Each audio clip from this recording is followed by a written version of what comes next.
네, 글로벌 증시 마감 시황 전해드리겠습니다. 지금 유럽 증시에 이어서 지금 뉴욕 증시 역시 상승하면서 거래를 마치는 흐름이었습니다. 자, 이날 기술주가 그동안 좀 많이 눌렸었죠. 눌렸던 만큼 강하게 올라갔습니다. 나스닥 지수가 거의 3%에 가까운 상승세를 보여줬고요. 이날 다우지수와 S&P 500 지수 역시 2%를 전후한 상승세가 나오게 되면서 장 마감 한 1시간 반 무렵부터는 계속해서 올라가는 모습이었습니다. 자, 키워드를 보게 되면요. 첫 번째가 유가, 그리고 두 번째가 경제지표, 그리고 세 번째로는 연준의 인사들의 그런 내용들이 있었었는데요. 우선 유가부터 보시겠습니다. 130달러까지 갔었죠. 이런 것들이 지금은 100달러 밑까지 굉장히 짧은 시간 내에 크게 지금 진정이 됐습니다. 지금 20% 정도 하락을 한 그런 상황이 되겠는데요. 아무래도 전쟁으로 인해서 지금 러시아 제재가 들어가고 있고 그렇게 되면 공급에 대한 우려가 있었기 때문에 계속해서 올라갔었습니다. 하락의 이유를 들자면 가장 결정적인 것은 오펙이었습니다. 지금 원유 시장 보고서가 나왔는데요. 우선 오펙 측에서는 올해 원유 전망치는 계속해서 수요를 유지를 한다라고 얘기는 하고 있지만 전쟁 때문에 이러한 수요가 줄어들 수 있다는 것도 새로운 변수가 됐다는 얘기가 나오게 되면서 이날 유가가 하락을 한 겁니다. 거기에 더해서 우크라이나하고 러시아, 이제는 전쟁보다는 좀 평화 쪽으로 회담의 분위기가 잡혀가고 있는 것도 긍정적인데요. 이제 전쟁을 하기 전에 러시아는 우크라이나 쪽에 나토 가입을 하지 말라라고 얘기를 했었습니다. 근데 간밤에 우크라이나 대통령이 나토 가입 자체가 불가능한 거다라는 것을 알고 있다라고 얘기를 하면서 조금은 해결되는 분위기 쪽으로 움직이고 있고요. 거기에다가 중국에서는 봉쇄 조치를 하게 되면서 중국이 워낙에 기름을 많이 씁니다. 이런 데서 봉쇄가 나오니까 이 원유 수요가 줄어들었다는 점 역시 시장에 영향을 미쳤습니다. 자, 그 다음은 경제 지표가 되겠습니다. 인플레이션에 대한 압박이 좀 약화가 됐다는 것도 지수 상승에 도움이 됐는데요. 가장 중요한 것은 바로 생산자 물가 지수가 되겠습니다. 전월치가 나왔는데 여전히 역대 최고치고 그렇지만 시장의 예상을 하회했고 그리고 계속해서 전월 대비해서도 비슷한 수준을 유지했다라는 것이 긍정적입니다. 그만큼 이제 물가 상승은 어느 정도 고점이 아니냐라는 시장의 의식이 반영이 된 것이고요. 뉴욕의 3월 제조업 활동 지수도 팬데믹 초기 수준까지 좀 크게 둔화되면서 5월 이후 최저치를 기록을 했다라는 점도 영향을 받았습니다. 여기에다가 이제 연준 측에서는 지금 부의장을 선임하고 있는 그런 기간인데요. 이 연준 부의장 내정자가 지금 사퇴를 한다고 밝혔습니다. 이 사람은 시장을 규제하는 쪽으로 굉장히 의견을 보여주고 있는 그런 인사가 될 텐데요. 이분이 이제 사퇴를 하게 되면서 규제 강화와 관련된 그런 우려가 많이 좀 줄어들었다는 것 역시 시장의 호재가 됐습니다. 자, 다음은 섹터별, 업종별 흐름 보겠습니다. 이날 시장은 상당히 노골적으로 움직였습니다. 딱 보시기에도 에너지만 크게 내려갔고 나머지 업종은 전반적으로 다 살아나는 그런 내용이 되겠습니다. 섹터 평균 2.2%, 그러니까 강하게 3거래일 만에 반등이 나온 거고요. 가장 강했던 게 IT, 경기 소비재가 한 3% 이상의 상승세를 보였습니다. IT 같은 경우에는 이제 반도체 업종을 중심으로 이제 저가 매수세가 많이 들어온 것으로 시장에서는 해석을 했는데요. 반도체 업종만 봤을 때 무려 4% 이상의 강세를 보여줬습니다. 자, 그리고 에너지, 아무래도 유가가 큰 폭으로 밀리게 되면서 하락을 한 것이고요. 시장 투자자들이 전쟁에 대한 우려에 대해서 많이 좀 적응을 한 것도 있고 시장에 상당히 반영이 됐다라는 측면에서 이날 에너지 업종이 3.7%로 홀로 떨어졌습니다. 자, 다음은 종목별 흐름 체크해 보겠습니다. 종목별로도 확실합니다. 이 오른쪽 끝에 있는 게 바로 이 정유, 원유와 관련된 그런 종목들인데요. 이쪽만 하락했고 이제 나머지는 다 상승을 했습니다. 특히 반도체 그리고 리오프닝 이쪽이 좀 올라가는 그런 내용이었었는데요. 우선 투자 심리를 견인했던 것 아무래도 대형 IT 종목들이 되겠습니다.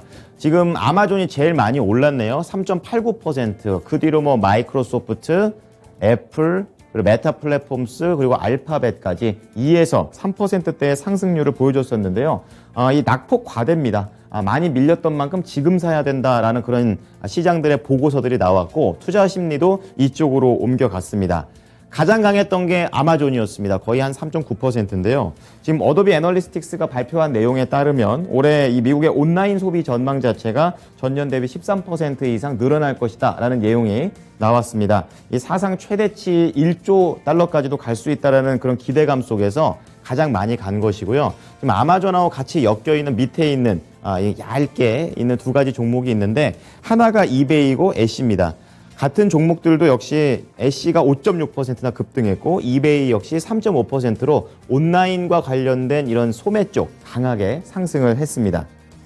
자, 두 번째로는 반도체가 강했다라고 말씀드렸는데요. 이 필라델피아 반도체 지수가 4% 이상 올라갔습니다.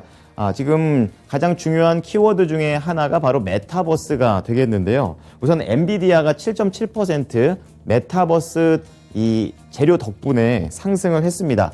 잠시 후 특징주 때 좀 자세히 볼 텐데요. 이제 메타버스에서 가장 좀 선도할 수 있는 기업이다라는 그런 내용입니다. 자, 그리고 국내 증시와 연결성이 높은 메모리 쪽의 마이크론 테크놀로지 역시 이런 메타버스 산업이 커진다라는 그런 긍정적인 내용 속에서 동반 상승을 했고요. 개별적으로는 AMD가 6.9% 올랐습니다. 신형 CPU를 이제는 판매를 한다라는 내용 속에서 상승을 한 것이고요. 인텔이 덜 오르긴 했지만 역시 호재가 있었습니다. 앞으로 향후 10년 동안 유럽에 이 반도체 공장을 증설한다라는 그런 내용 속에서 109조 원 정도를 쓴다고 하죠. 이러한 내용에 따라서 1% 가깝게 올라갔습니다. 자, 이렇게 투자 심리가 많이 개선된 가운데 이 10년물 국채금리 수익률은 어제랑 거의 비슷한 수준이었습니다. 그럼에도 불구하고 지금 은행주들, 증권주, 그리고 결제주까지 전반적으로 강하게 상승을 하는 그런 내용이었었고요. 개별적인 소식이라기보다는 이제 이런 투자 심리에 영향을 받았다 정도로 해석해 보시면 되겠습니다.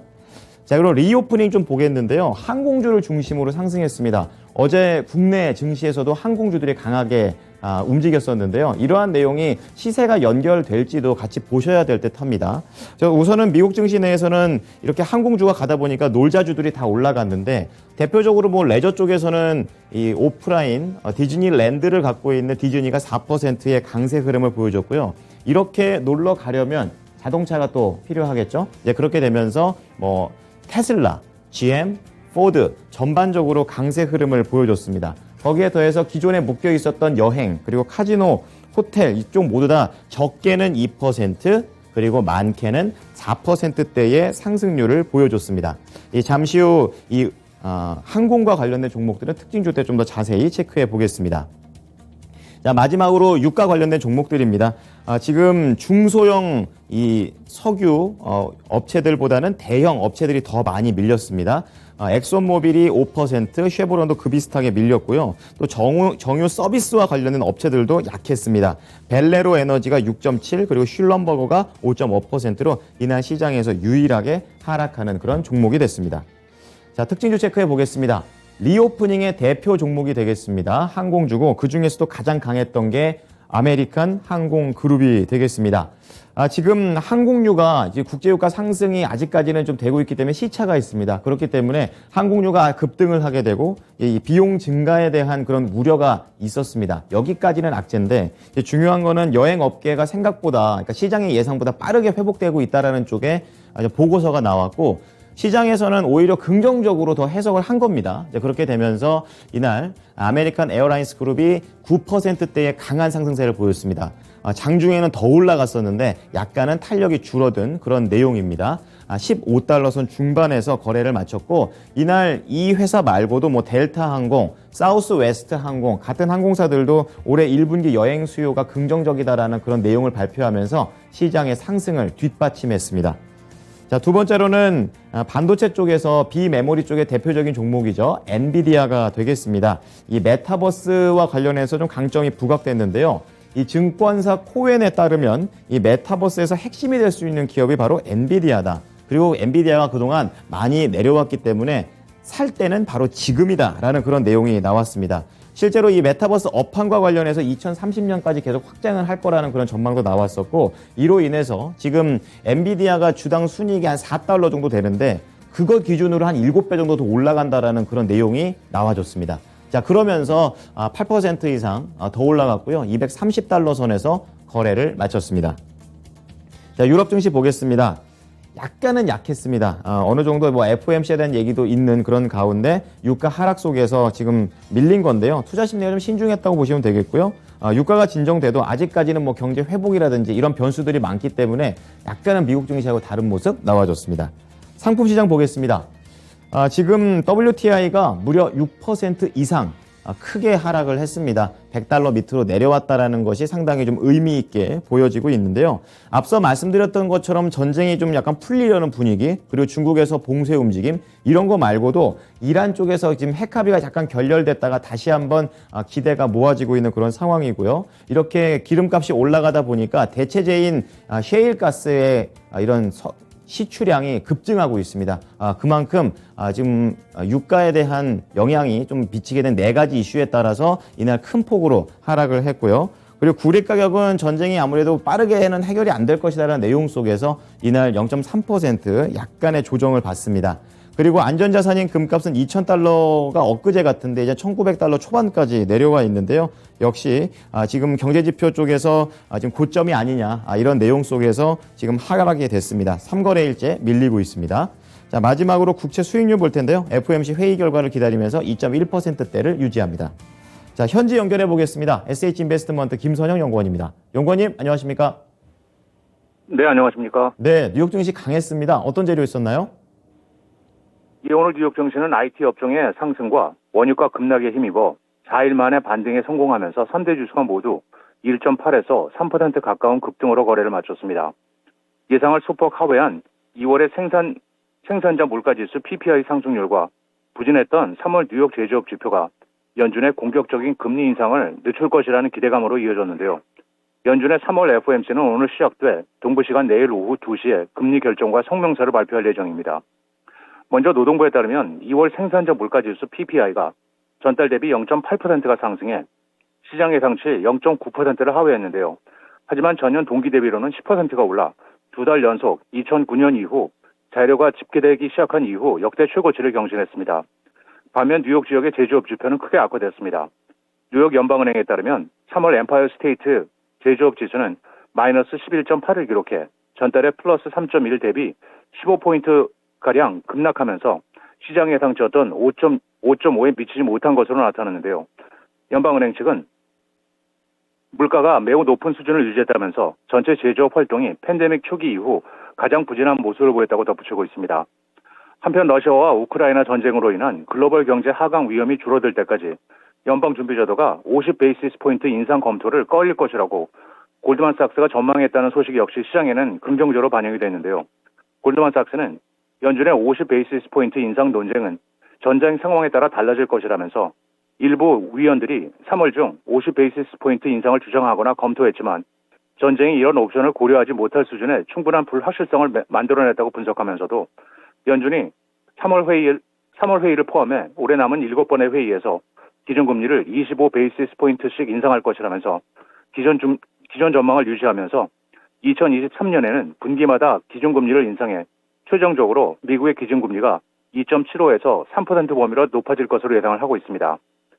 또한 골드만삭스는 FOMC가 성명을 통해 긴축의 특정한 속도를 약속하는 것을 피할 것이라면서 대신 적절하게 정책 도구를 사용해 높은 인플레이션이 고착되는 것을 막을 것이며 지속 가능한 확장과 강한 고용시장을 촉진할 것이라는 발언을 채택할 것으로 예측을 하고 있습니다. 연준 이사와 재무부 차관을 지내고 바이든이 연준 부의장으로 지명한 세라 블룸 레스킨 연방준비제도 부의장 지명자가 후보 사퇴를 결정했다는 소식입니다. 레스킨 후보는 당초 민주당이 일석우위인 상원 인준을 무사히 통과할 것으로 예상됐지만 조 맨친 민주당 상원의원이 인준 반대를 선언하면서 암초를 만났는데요. 보수 성향의 맨친 의원은 레스킨의 에너지 정책관이 미국의 에너지 필요를 충족하지 못한다면서 그가 연준 이사로 임명되는 것에 반대했고 그의 지역구인 웨스트 버지니아주는 미국의 주요 석탄 생산지대입니다. 한편 공화당 역시 인준 반대 의사를 분명히 하고 있는데요. 미국 화석연료 산업에 대한 그의 이전 발언과 은행들이 석유와 가스, 석탄 업체들에 대한 대출을 줄여야 한다는 그의 연구 논문들을 발표에 대해서도 불만을 나타내면서 공화당 의원 전원이 그의 인준에 반대표를 던지겠다고 선언한 바 있었습니다. 네, 이날 뉴욕 증시에서는 아마존과 같이 이런 온라인 소매 판매 업체들이 좀 강한 흐름을 좀 보여줬습니다. 이제 우리나라 또 기업으로는 또 쿠팡이 있을 텐데요. 이쪽과 관련해서는 좀 매각 소식이 나왔습니다. 어떤 내용입니까? 예, 그렇습니다. 비전 펀드가 약 10억 달러에 달하는 쿠팡 보유 주식 5천만 주를 매각했다고 증권거래위원회에 공시했습니다. 이번 공시에 따르면 비전 펀드는 쿠팡의 클래스 A 보통주 5천만 주를 주당 20달러 87센트에 매각했고, 이에 따라 비전 펀드는 쿠팡의 보유 주식을 4억 6,120만 주로 줄였는데요. 비전 펀드는 앞서 지난해 9월에도 쿠팡 주식 5,700만 주를 주당 29달러 85센트에 매각한 바 있습니다. 소프트뱅크는 지난 2015년과 18년 총 30억 달러를 투자하면서 IPO 당시 클래스 A 기준 37%의 비중을 보유했고, 이번 매각에도 불구하고 소프트뱅크는 쿠팡의 최대 주주 자리를 유지하고 있습니다. 오늘 쿠팡의 주가는 4.2%가 하락해 15달러 45센트의 거래를 마쳤습니다. 마지막으로 내일은 상무부의 2월 소매 판매가 발표되며 시장 예상은 전달 대비 0.8% 증가이며, 이어 노동부의 2월 수출입 가격, 에너지청의 주간 원유 재고, 주택건설업협회의 3월 주택시장 지수가 발표되고, 대장전 JB링크, BRP 잉크, 폐장 후에는 레나코프, 윌리엄 소노마, 샘테크코프, 게스잉크, GTO 익스프레스, 그리고 페이저 듀티가 지난 4분기 실적을 발표합니다. 네, 지금까지 SH 인베스트먼트 김선영 연구원이었습니다. 연구원님, 오늘도 잘 들었습니다.